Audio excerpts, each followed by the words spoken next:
আমরা কখনো বাংলাদেশের সাম্প্রদায়িক সম্প্রীতির বিরুদ্ধে নই, কিন্তু বাংলাদেশের 90% মুসলিম রাষ্ট্রের মধ্যে যখন দিনে দুপুরে আমাদের একজন মুসলিম ভাইকে কুপিয়ে জবাই করে হত্যা করা হবে, তখন আমরা পশ্চিম কালেও চুপ করে বসে থাকবো না।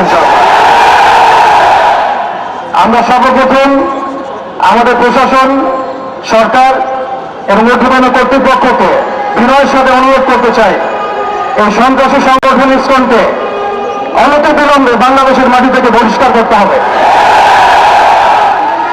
এই জঙ্গি যুদ্ধের ভয়ের খেলা অনেক হয়েছে।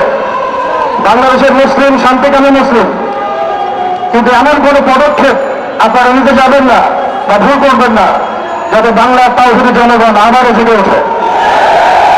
আমরা আল্লাহর কসম করে বলছি, যদি বাংলাদেশের তাওহীদের জনগণ একটাবার জেগে ওঠে, এর আগের মানুষরা তো পালানোর পথ পেয়েছে, আপনারা কিন্তু পালানোর পথে পাবেন না ইনশাআল্লাহ।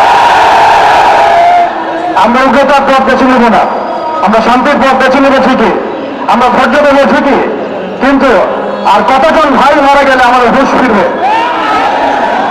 আর কতজন ভাই মারা গেলে আমাদের হুঁশ ফিরবে?